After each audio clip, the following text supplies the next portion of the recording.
Bonjour à tous. Alors, on va parler un peu du deuil. Pas le deuil comme on l'entend, le fait de perdre physiquement quelqu'un. Bon, on va reprendre avec des choses simples, des définitions. Alors, le deuil, c'est quand effectivement c'est la douleur que l'on éprouve à la mort de quelqu'un, la mort d'un proche. Ça, c'est ce qu'on connaît le plus. Mais quand on... la mort de... Quand on perd quelqu'un, une rupture, c'est aussi un deuil quand il y a rupture. Et quelle que soit la manière dont on perd quelqu'un. Le deuil d'une situation, c'est une situation qui a pris fin. Le deuil de quelqu'un, mais qui est encore là, une rupture, c'est la fin de cette relation avec ce quelqu'un. Donc ce quelqu'un n'est plus là physiquement, même s'il est encore vivant, ce qu'on lui souhaite. Il y a plusieurs étapes en psychologie et que vous retrouvez généralement chez vous quand il y a des ruptures, je vais y arriver. Et c'est important d'en parler, je pense, pour savoir où vous en êtes, pour vous resituer et surtout pour être dans l'acceptation, ne pas vous en vouloir. Et accepter que ça prenne du temps parce que ça se passe par étapes. Donc, le deuil de quelqu'un suite à une relation, donc c'est le deuil de la personne et de tout ce qui y avait avec, la situation qui va avec. Alors, la première étape, c'est le choc. Même si on s'y attendait, c'est toujours un choc. Et le déni. C'est pas possible. Et des fois, c'est à ce moment-là où on essaie de se raccrocher à la personne ou voilà, avant de savoir que c'est totalement, définitivement terminé. Et c'est là où on peut accepter des retours incessants parce que même si on sait que ça ne fonctionnera plus, mais c'est comme ça, on se raccroche à. Donc, c'est quelque chose de lourd. Là, on le sait, c'est la fin. La fin, la rupture. La deuxième étape, c'est la colère. Ouais, parce que face à ça, c'est alors la colère vis-à-vis de l'autre. Là, on ressort tout ce qui a été mal et ça peut être le choc d'un seul coup, la prise de conscience de ce qui a pu se passer. J'aurais pas dû, je me suis mise dans le sacrifice, etc. Parce que y a eu des choses qui ont été très très très compliquées et c'est le très très très très très compliqué qui remonte à la surface. Et c'est aussi vis-à-vis de vous-même.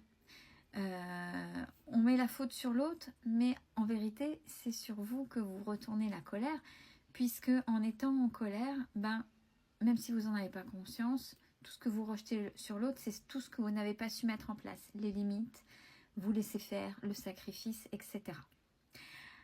Après, il y a ce qu'on appelle le marchandage, la victimisation.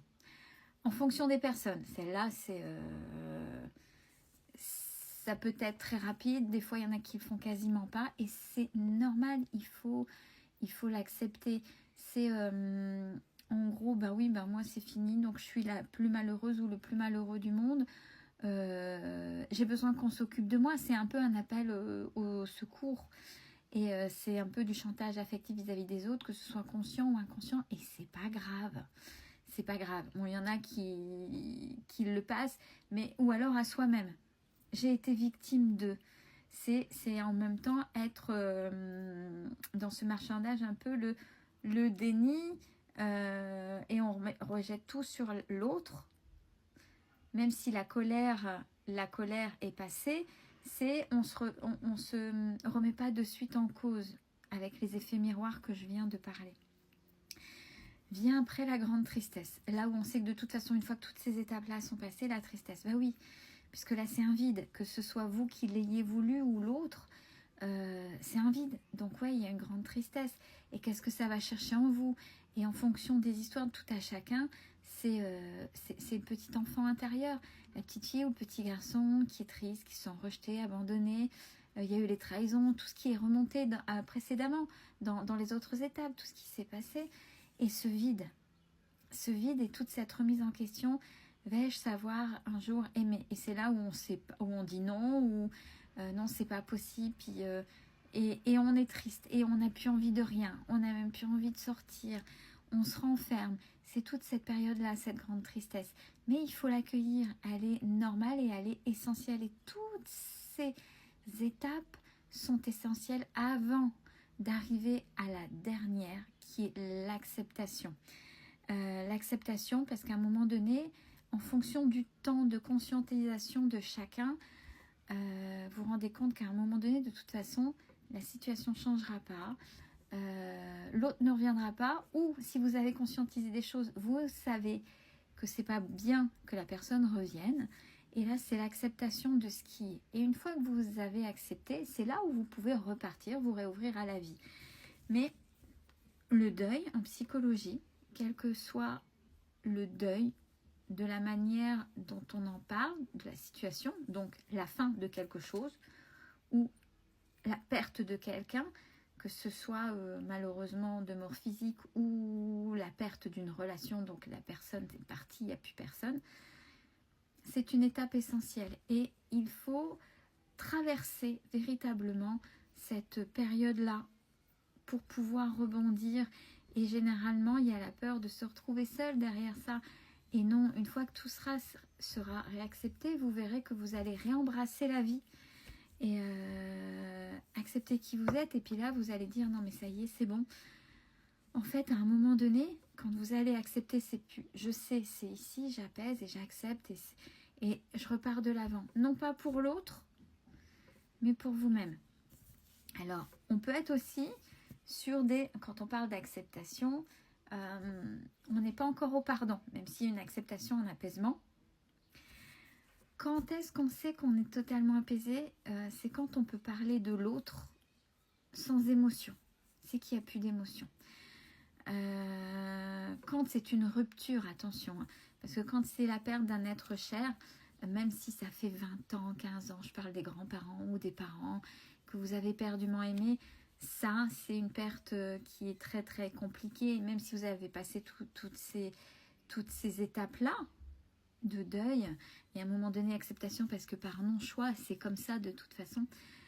Comme il y avait beaucoup d'amour, oui, il peut y avoir des ressentiments. Mais dans la rupture, quand vous êtes prêt ou prête à repartir sur une histoire, quand vous êtes prêt ou prête à vous réouvrir à la vie, c'est quand...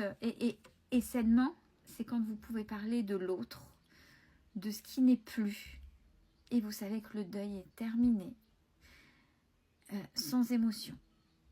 Et ce ne sera pas oublié, ce sera un souvenir, mais ce sera devenu un souvenir sain.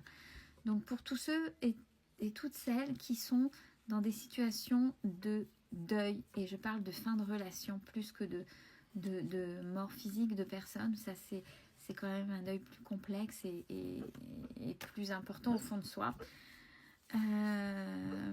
Sachez que oui, vous pourrez vous réouvrir à un moment donné à la vie, mais laissez-vous le temps nécessaire pour, et quel que soit le temps pris pour vous, il est juste. Ne vous mettez aucune pression. Pour certains, 1 an, 2 ans, ça peut être long comme pas long. 1 mois, 2 mois, ça peut être une éternité, et puis pour finir, c'était très court. Vous voyez, ne faites pas ce que disent les autres, faites en fonction de vous et respectez votre rythme à vous.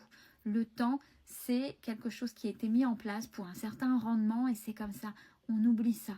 On respecte son horloge interne et ce qu'on a besoin. Belle fin de journée à tous.